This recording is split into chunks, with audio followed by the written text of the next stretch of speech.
Agradezco nuevamente a la doctora Lourdes Arriaga su amable presentación. Del mismo modo, extiendo el agradecimiento de estar el día de hoy con ustedes compartiendo en este tan importante foro dentro de la Semana Nacional de la Ciencia y Tecnología al doctor Eduardo Ferat y indiscutiblemente al doctor Raúl Carrillo Esper, presidente de nuestra academia. El día de hoy quisiera hacer un breve recordatorio en el que han transcurrido ya 20 años desde que apareció en el mercado el primer cigarrillo electrónico. Desde entonces, estos dispositivos han ganado una enorme popularidad, particularmente en adolescentes y adultos jóvenes, quienes han creído el concepto original de que estos dispositivos no eran dañinos para abandonar el tabaco. Debido a la demanda que han tenido, los productores han incluso incrementado sus sistemas de distribución, mercado, producción, alcanzando más de 10,000 sabores hoy en día. Y debemos prepararnos porque incuestionablemente este monstruo que sigue creciendo y creyendo de que brinda opciones para el abandono de tabaco, puede generar un gran problema en los sistemas de salud a los cuales pertenece nuestro país.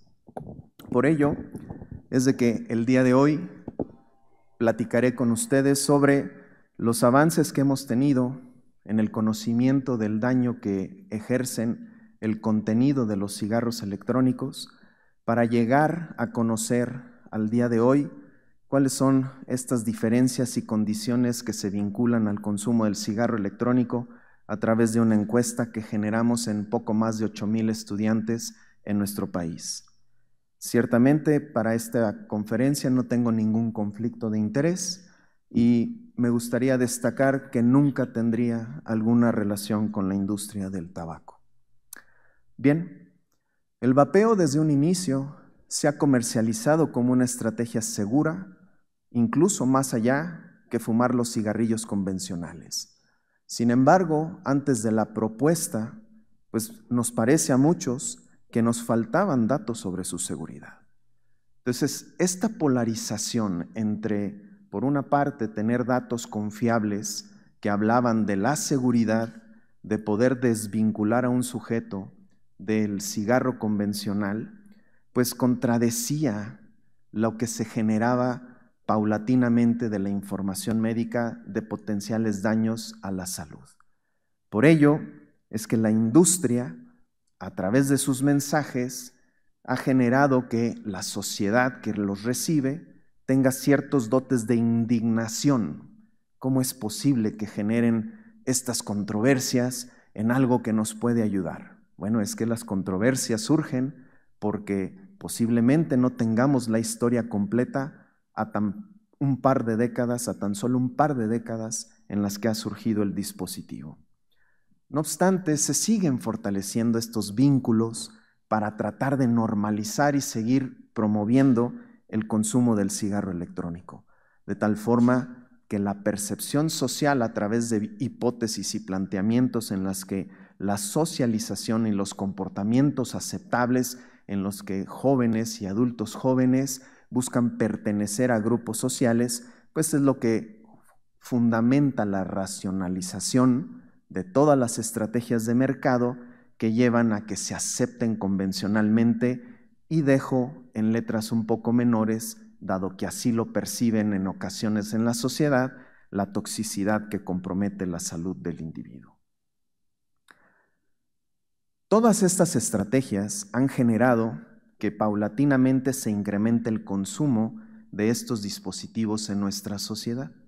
Podemos ver estadísticas que datan en nuestro país, particularmente enfocadas al consumo del dispositivo electrónico en los últimos 30 días.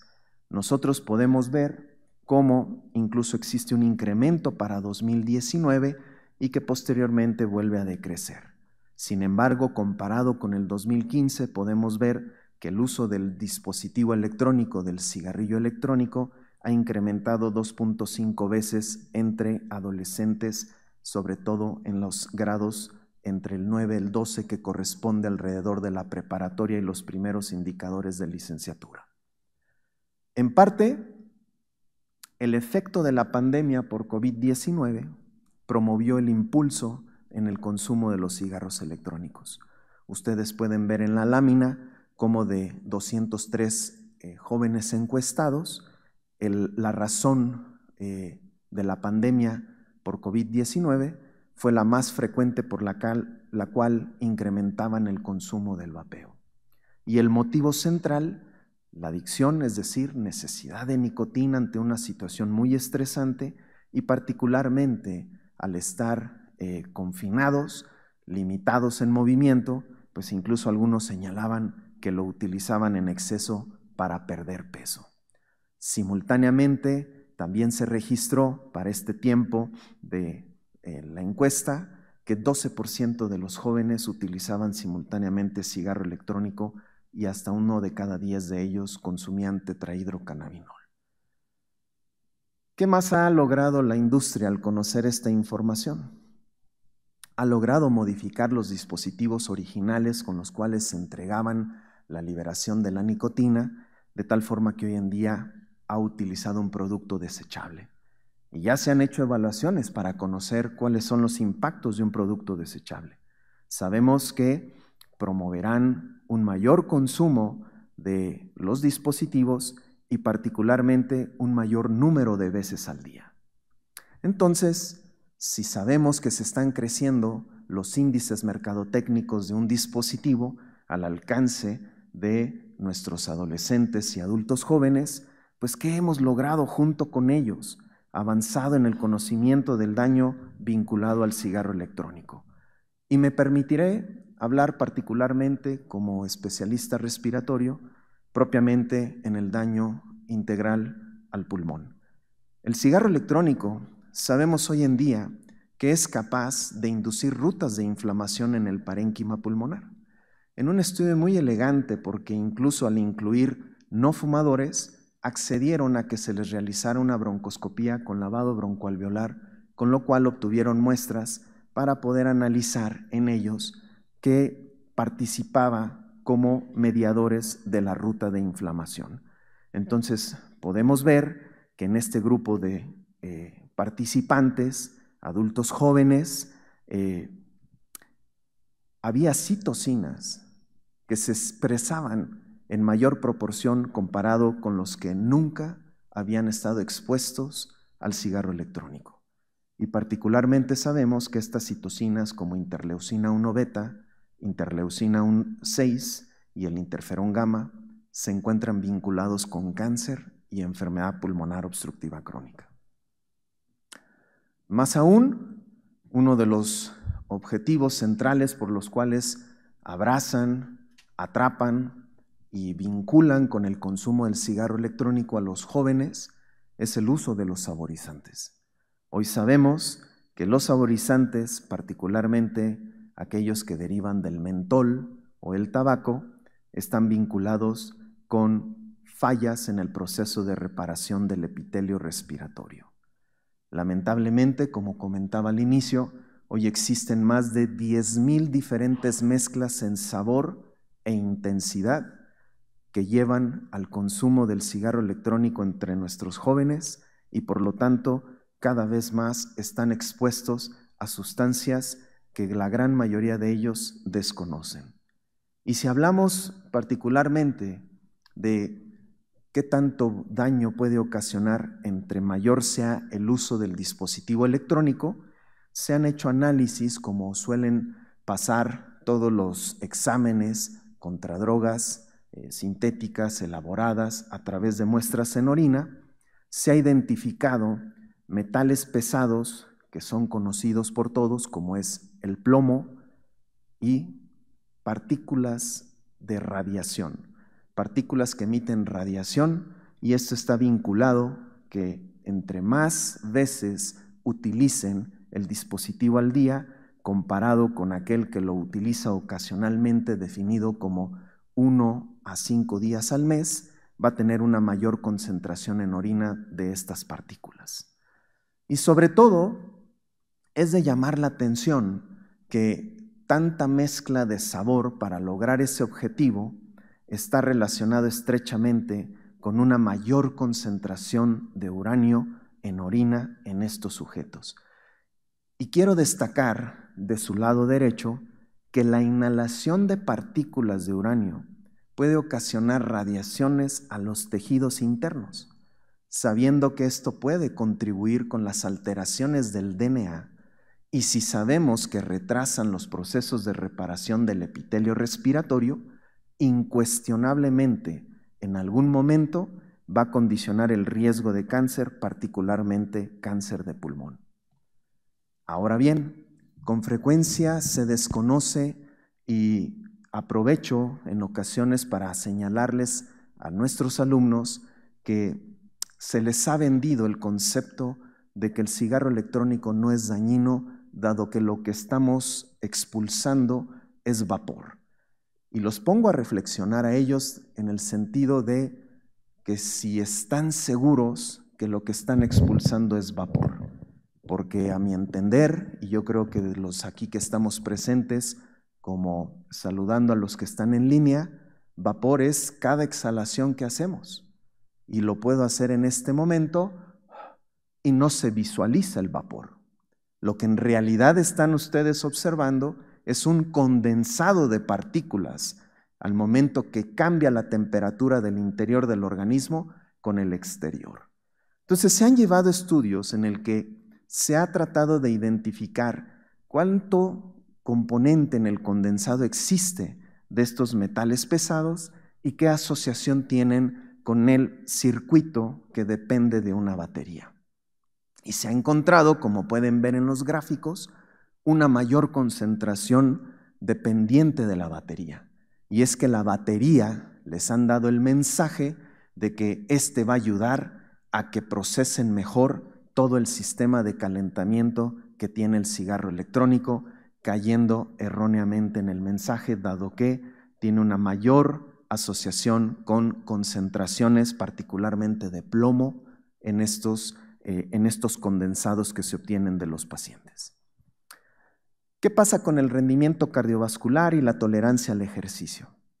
Luego de 15 minutos de estar en una sala conviviendo un grupo de sujetos, los llevaron a mediciones simples como la toma de la presión arterial, el ritmo cardíaco, y además los subieron a una prueba cardiopulmonar con ejercicio. ¿Qué fue lo que encontraron? Pues que existen incrementos en las tensiones arteriales, en la frecuencia cardíaca, tan solo con 15 minutos de exposición al cigarro electrónico, y parece de manera similar, si ustedes pueden ver los gráficos, las barras en azul y las barras en grises, de los indicadores cardiovasculares. Por otro lado, también pueden ver esas mismas barras con un menor rendimiento al esfuerzo físico. Sabemos hoy en día que aquel adolescente o adulto joven que inicia tempranamente el consumo del cigarro electrónico tiene 252% de riesgo de subsecuentemente desarrollar asma. Por lo tanto, me parece que existe hoy en día una percepción errónea del daño mayúsculo luego de la exposición a sustancias con potencial cancerígeno. Y ciertamente podemos ver en la lista que ya tenemos reconocimiento de daño pulmonar, de daño neurológico, de daño cardiovascular, oral y dental, y uno de los temas que con frecuencia nos encontramos en procesos de evaluación en consulta o tal vez por recomendaciones, el paciente con frecuencia nos señala: es que aún no hay cáncer, doctor, relacionado con el cigarro electrónico.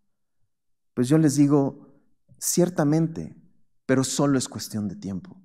Necesitamos ese tiempo porque nos queda claro que el acúmulo de la evidencia es contundente para la existencia de daño pulmonar. Y entonces tenemos que esperarnos a que ocurran desenlaces graves acorde con los esquemas mercadotécnicos, como ocurrió en el pasado, donde se vendía aquel sujeto fuerte, valeroso, que era capaz de subsistir en un mundo solitario, pero únicamente acompañado de un gran ser que terminó con la vida de todos y cada uno de los vaqueros que incorporaron en estos mensajes. Cabe señalar 3 de ellos por cáncer de pulmón.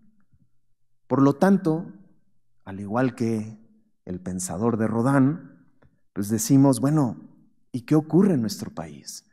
Nos queda claro que estamos aún lejos de lograr contundentemente resolver esta problemática. Y es que nos pasó a nosotros en temas de COVID, como mencionaba la doctora Lourdes Arriaga, participamos en algunos proyectos donde enviamos a publicación y nos llamaba esto la atención. Incluso a mis residentes nos llamaba la atención y no podían creerlo.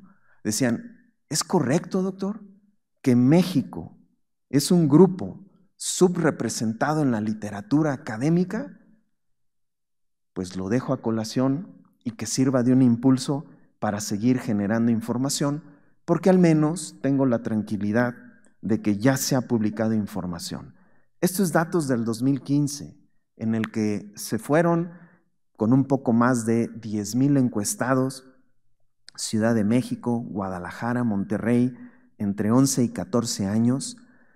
Un dato importante, para 2015, el 50% de los encuestados ya tenía conocimiento sobre el cigarro electrónico, 10% habían respondido que ya habían consumido y 4% eran consumidores convencionales.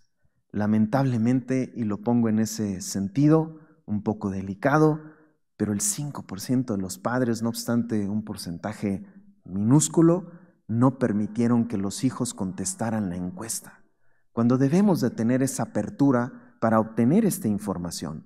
¿Por qué razón? Porque el 40% de ellos vean cómo se acercaron al cigarro electrónico para experimentar la experiencia, ¿no?, de los sabores frutales que les vendían. Afortunadamente para 2015 era menos probable que las mujeres consumieran el cigarro electrónico, no obstante tendían a consumirlo porque consideraban, basado en el mensaje de la mercadotecnia, que eran menos dañinos.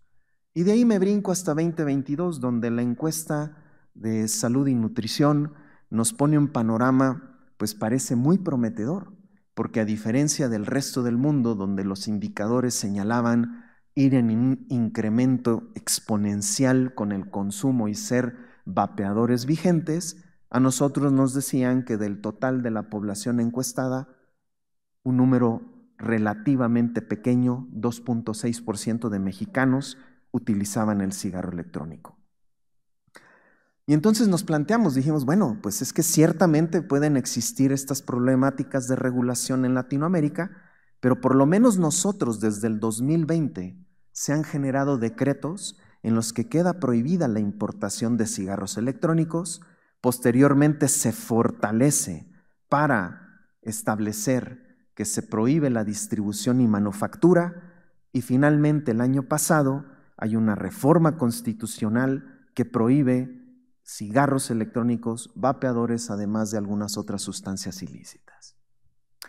Sin embargo, la realidad es esta. Para 2025, el Instituto Nacional de Salud Pública lleva a cabo un tamizaje, una búsqueda intencionada de sitios que se encargan de la venta de cigarros electrónicos.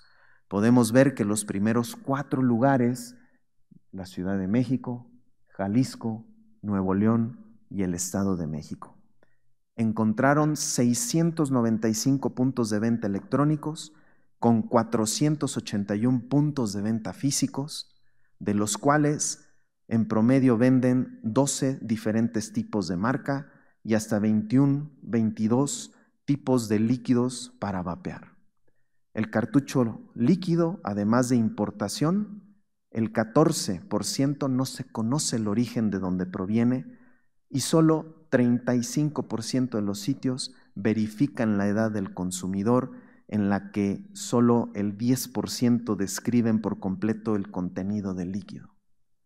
¿Y cómo lo hacen? A la evolución en la que nos encontramos, a través de redes sociales. Por lo que me parece que se tiene que fortalecer las políticas en salud para alcanzar estos sitios donde se deban de reformar, de legislar, para poder ejecutar cada una de las acciones que hoy en día tienen un fondo legal. ¿Y qué conoce la sociedad?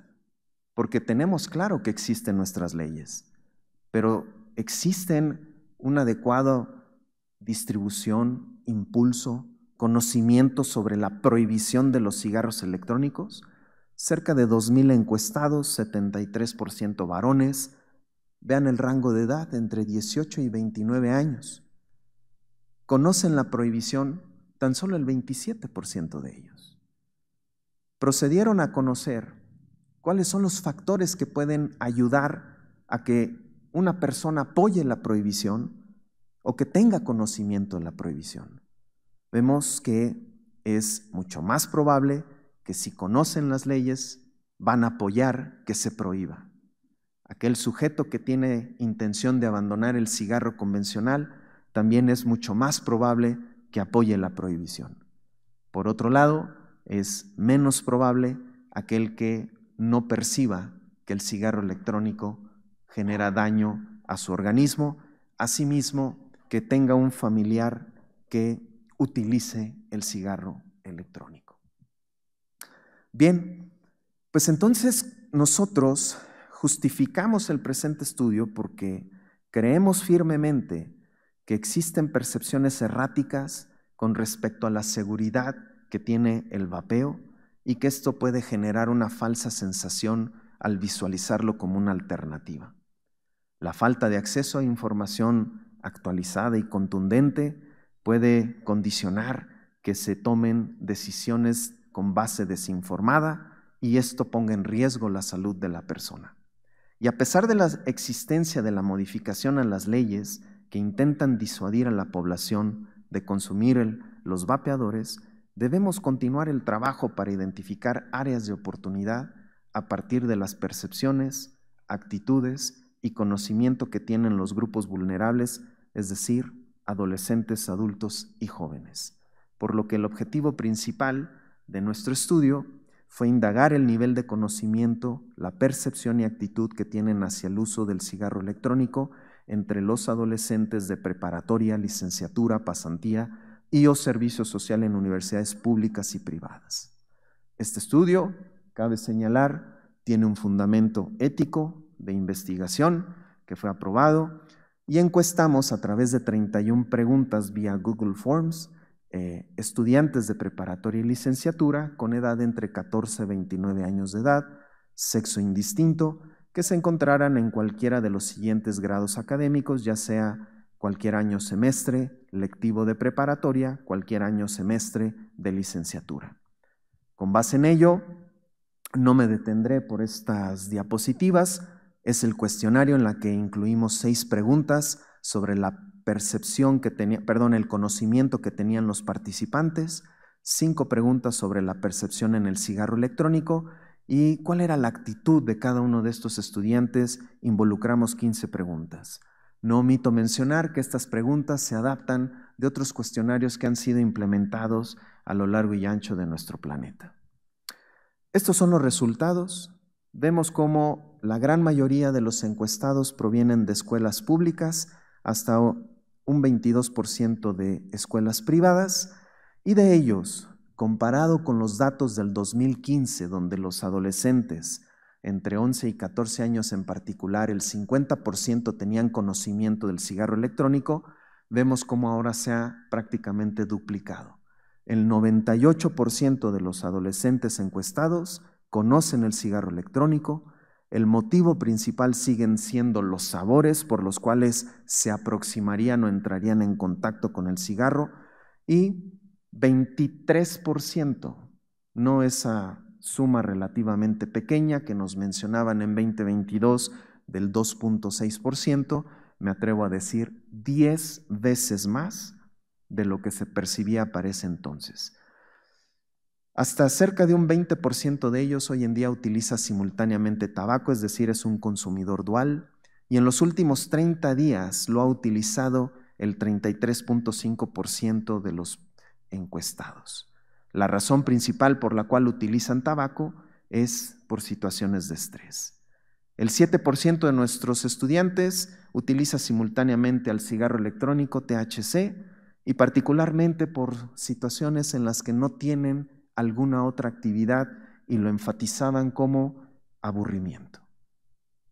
Al clasificar a los grupos, contrastando con el que nunca ha vapeado, que es el grueso de la población encuestada, el ex vapeador y el vapeador actual, podemos ver en términos de edad que el vapeador actual tiene más edad, que particularmente el 55% de los vapeadores de nuestros estudiantes son mujeres y que es contradictorio como cerca del 80 al 90% de ellos perciben que generan un daño, pero el 37% de los vapeadores actuales son quienes respaldan que el cigarro electrónico para 2024 sigue siendo una alternativa para dejar de fumar.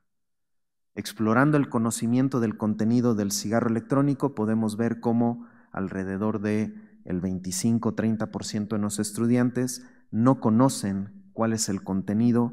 Sin embargo, quienes son consumidores actuales, el 50% de ellos respalda que debería de permitirse el uso en lugares concurridos, en lugares de acceso público. Cuando nos fuimos a analizar dónde pudieran ser las áreas de oportunidad contrastando los estudiantes de licenciatura versus los de preparatoria, nos dimos cuenta que los estudiantes de licenciatura ya han tenido una mayor probabilidad de ser consumidores duales con tabaco, han tenido consumo de tetrahidrocannabinol. Generalmente las situaciones emocionales que incluyen estrés o señalado como tristeza favorece más el consumo y suelen ser vapeadores vigentes comparado con los alumnos de preparatoria. Fortaleciendo el análisis, las tres variables más relevantes es que siguen siendo consumidores duales, utilizan THC y son vapeadores vigentes. Sin embargo, para ver las probabilidades de que inicien el consumo del cigarro electrónico y posiblemente sean estas áreas de oportunidad donde debamos nosotros de intervenir, escuelas privadas, el uso dual de tabaco y la alternativa, seguir viéndolo como una alternativa para dejar de fumar, son los factores más importantes para que inicien el consumo del cigarro electrónico. Y el área de oportunidad que nosotros consideramos, la percepción del daño. Me parece que deben de impulsarse iniciativas de ley en la que todos los días, en el momento que se encuentran nuestros alumnos en aulas, deban de recibir un mensaje del cigarro electrónico como daño a la salud. Y si vemos los momentos, debemos iniciarlo desde secundaria y preparatoria. También nos llamó la atención que recibir el mensaje de daño retrasaba hasta 2 años que estos jóvenes consumieran el cigarro electrónico. Así entonces, hoy puedo decir, con base en la evidencia que tenemos disponible, que ya sabemos la existencia de un asesino serial. Ya lo hemos disecado, ya sabemos qué partículas tiene, y sin embargo hay otro que cree que es noble, pero me parece que está en proceso porque aún no lo sabe, dado que se han ido sumando la evidencia de partículas. No obstante, existen paradojas que caen a veces en estos encuentros emocionales para uno como investigador. Y nos planteamos esto, la paradoja de pensar con certeza. ¿A quién beneficia nuestra lógica? ¿Por qué? Pues porque la Cámara Nacional de Restauranteros obtuvo una licencia de suspensión definitiva para permitir que sus consumidores en restaurantes puedan fumar y utilizar el cigarro electrónico en áreas públicas. Y yo creo que todos lo hemos visto.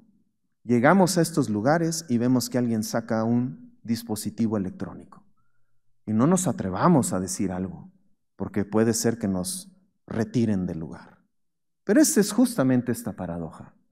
Si queremos vivir en un mundo en lo que el día de hoy hemos visto con las ponencias que me anteceden, de cómo se han generado cambios climáticos, cómo esto va a intervenir negativamente en salud respiratoria, cabe señalarlo, pues también debemos exigir nuestros derechos.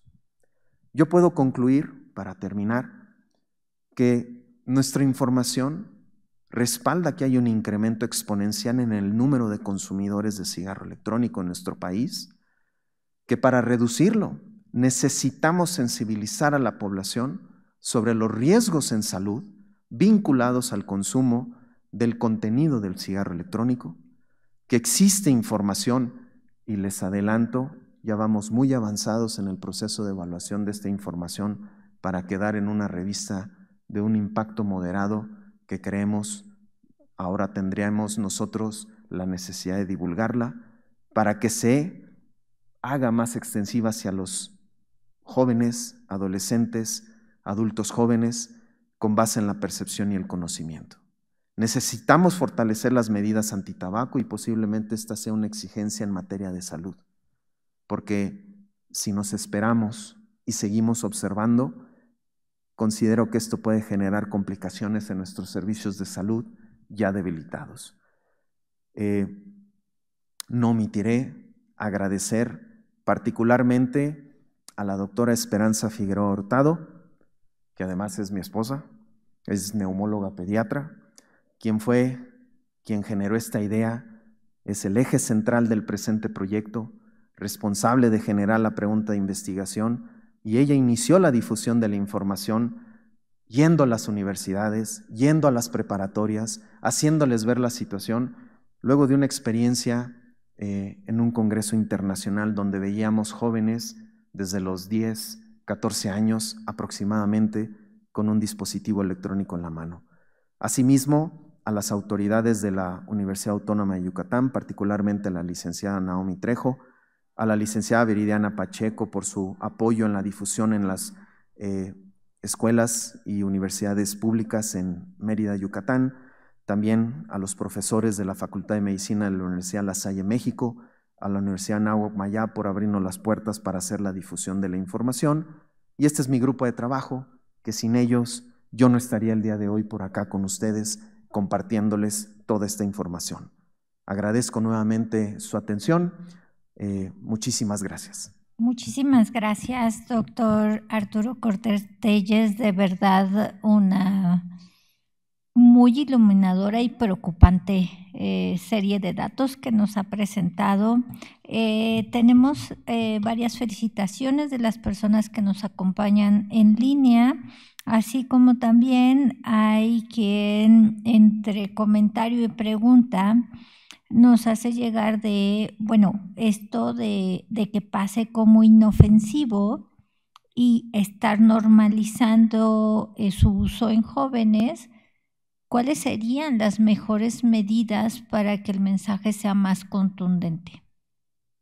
Me parece que se pueden generar estrategias para enviar el mensaje. Infografías, difusiones, pasillos de las escuelas, facultades, preparatorias, donde se vean estos mensajes claramente, que con frecuencia suelen ser de un tamaño no muy amigable a la vista. Creo que deben de ser fácilmente accesibles, donde pongamos los mensajes claros como hoy en día podemos encontrar en una cajetilla de cigarros.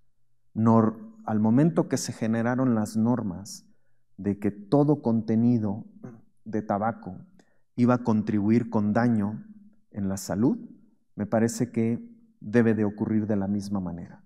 Ciertamente tenemos un gran problema, que es la falta de regulación en cuanto a los procesos de manufacturación. Y no es de México el problema, se extiende a toda Latinoamérica. Lo he platicado con otros colegas. Entonces, mientras no se hagan estas iniciativas, me parece que seguiremos muy atrás del proceso y veremos las consecuencias tarde o temprano. Muchísimas gracias, doctor, y le reiteramos nuestro agradecimiento a nombre del doctor Carrillo Esper, presidente de esta academia, así como del doctor Eduardo Ferat, quien presidió la organización de esta Semana de la Ciencia. Por obviedad de tiempo, ahí vamos a interrumpir.